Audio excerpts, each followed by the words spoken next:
So, you're learning German. What if I told you that you don't need to memorize thousands of words right away? That just 50 specific verbs could unlock, like, most of your everyday conversations.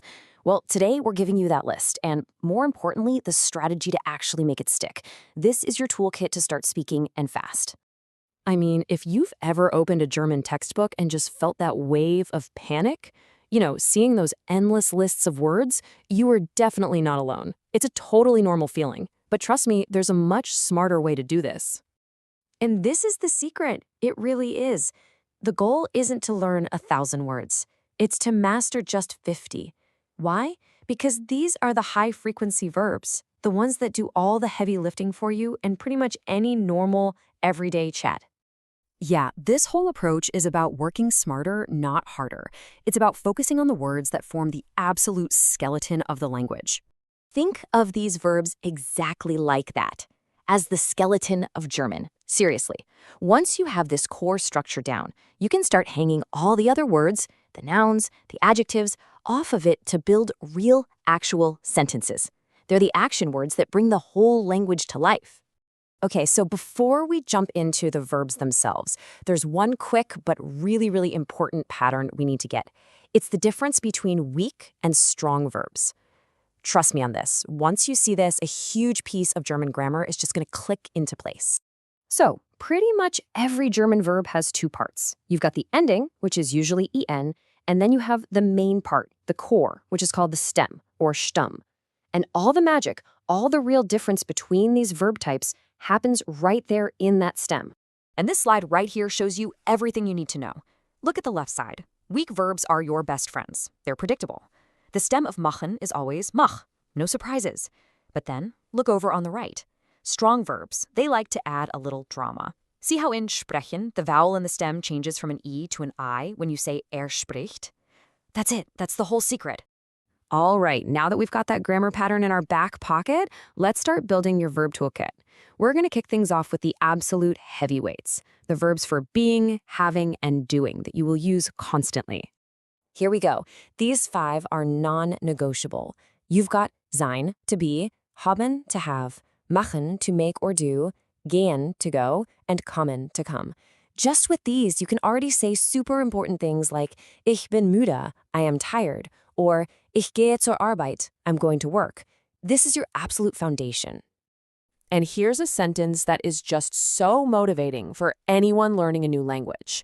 Ich spreche ein bisschen Deutsch. I speak a little German.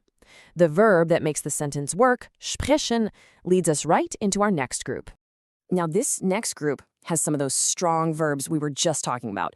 Notice sprechen. Spricht has that vowel change. And the same thing happens with essen, which becomes was isst du? And check out lesen, how it changes in meine Schwester liest. Just spotting that pattern is the key to getting these right. Okay, so with the core verbs down, let's add some more that help you communicate your needs and just get through daily life. This is where your ability to actually interact with people really starts to take off. Think of these as your communication power tools. You can ask with fragen, you can say something with sagen, and you can check if you understand with verstehen. And hey, look at that, we've got 2 more strong verbs. Notice how helfen becomes hilft, and geben becomes gibt. See, you're starting to see the pattern everywhere now. And with this last group for today, you can start talking about your actual life. Arbeiten, to work. Lernen, to learn. Wohnen, to live.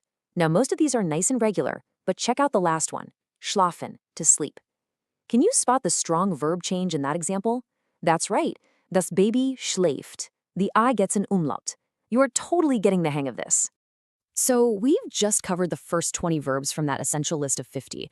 I mean, that's a powerful starting point. But, just seeing them once isn't enough.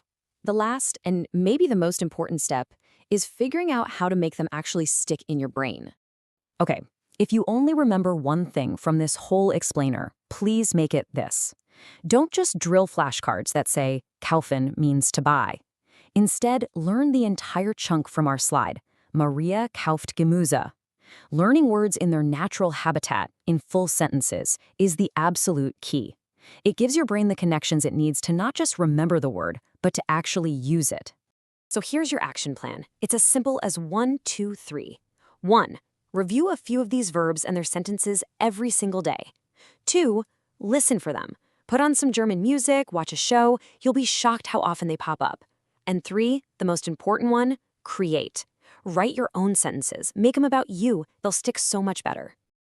And really, that's the big takeaway here. This isn't just another vocabulary list, it's your launch pad. Mastering even just this first set of 20 verbs gives you the fundamental building blocks for hundreds of practical sentences.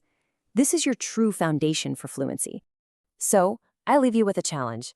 You've got the tools now, you've got the strategy. What is the first thing you're going to say in German? Pick a verb we just talked about, create your own sentence, and start your journey. Viel Erfolg!